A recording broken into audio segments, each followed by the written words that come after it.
Eu até tive um caso que foi bem interessante, que era contra a quadrilha do Fernandinho Beiramar e contra ele mesmo. Esse caso foi em 2006, um pouco mais adiante.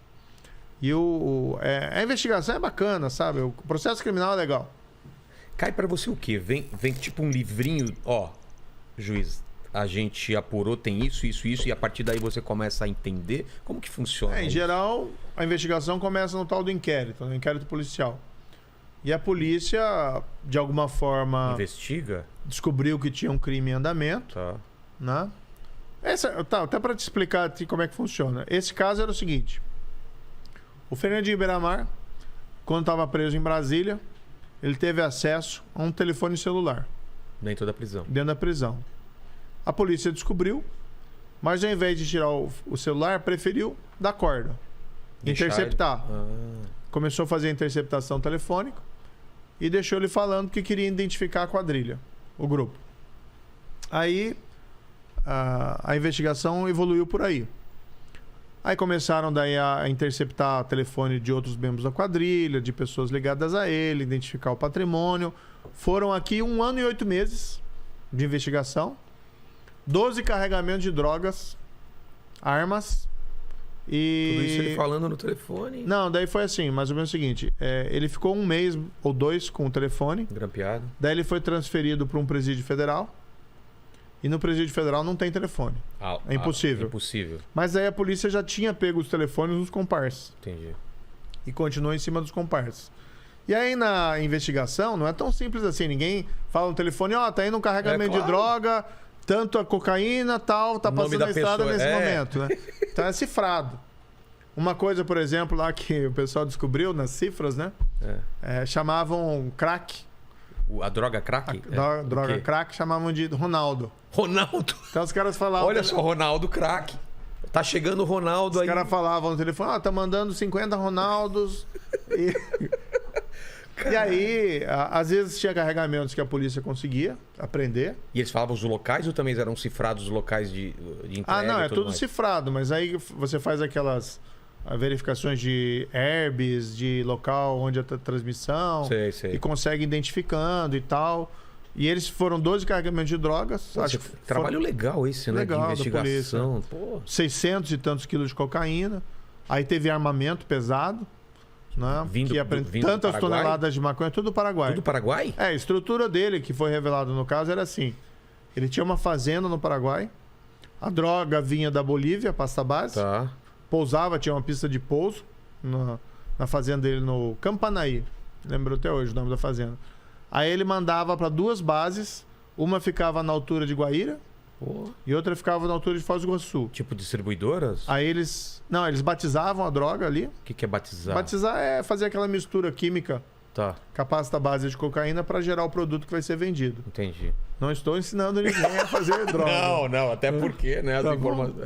Mas aí, o que eles faziam? Ou atravessavam a fronteira com um caminhão escondido, ou usavam aviões pequenos e pousavam em pistas clandestinas no Paraná. Que daí a droga era carregada e levava ao Rio de Janeiro, onde ela era vendida. Por estrada. Isso foi toneladas de maconhas apreendida, droga. O juiz, nessa fase, o que eu fazia? Eu já era o juiz do caso. Eu recebia os pedidos da polícia para decidir sobre a interceptação telefônica. Recebia os pedidos para quebra de sigilo bancário, fiscal. O que você leva em conta nisso daí, quando tem esses pedidos? Você tem que levar a prova, né? Se aprova... Sim, você tem que levar... Por exemplo, se você quebrar o sigilo telefônico de alguém, você tem que ter uma... que a gente chama de causa provável, para você justificar essa medida. Tá. Então sempre tinha que ter alguma informação que justificava aquela medida específica. Entendi. Como você tinha uma operação que as interceptações estavam levando a apreensões de drogas e você verificava a correspondência. Então, por exemplo, às vezes o cara falava no telefone, tô mandando 50 azuizinhas e 40 amarelinhas. Peraí, azulzinha não é Viagra não, né? Não. Tá. Né? Vamos deixar o Viagra fora disso aí. Não que o Lene usa, né? Dizem. Mas também... saiu bem no final, viu?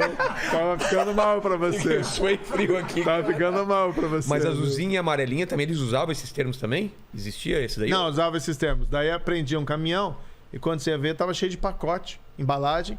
Uns estavam embalagem azul outros estavam em embalagem amarela. E cada um era uma droga. E cada um era uma qualidade de droga que estava sendo vendida. Mas os caras, o caminhão era só droga ou eles misturavam com outras coisas? Não, mistura né? com outras coisas, né? Tá. Então, daí foi esse caso, o juiz decide essas situações, e quando tinha, por exemplo, pedido de prisão, só quem pode determinar a prisão de alguém é o juiz.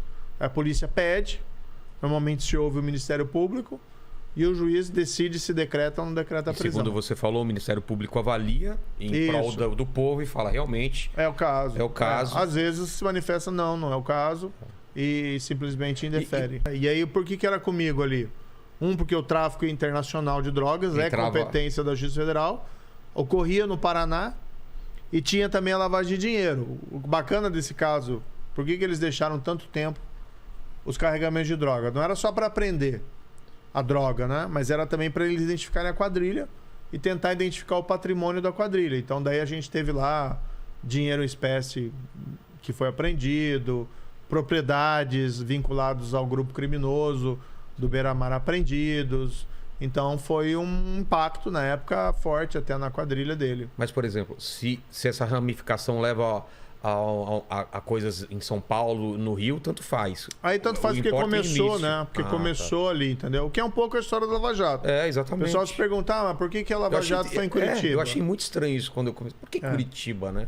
Então, é a mesma história. A primeira investigação, o primeiro fato investigado... Mas isso terminou assim... sim, daí... Foi o final? Não, o final foi que a polícia pediu as prisões, eu decretei as prisões de vários membros da quadrilha dele, é dele mesmo. Ele já estava preso, na verdade, mas é mais uma prisão. Claro. Então não sai também por conta dessa prisão. Mas o principal foi a quadrilha dele, que tinha o pessoal da cúpula, tinha até parentes deles ali envolvidos naquela atividade de tráfico, e o confisco do patrimônio criminoso. Então foi uma ação grande. Foi um caso grande, né? A polícia chamou na época de Operação Fênix. Até a Polícia Federal tem essa maneira de pôr os nomes. Então, né? Isso que eu queria saber depois, porque esses nomes, o Fênix era a história do renascer das cinzas, né? Porque eles tinham isso, eles renasciam das cinzas, o cara estava preso e mesmo assim continuava controlando. O caso do Beira-Mar, né? Que teria surgido novamente e tal. Mas foi ali um impacto grande, foi um caso pesado.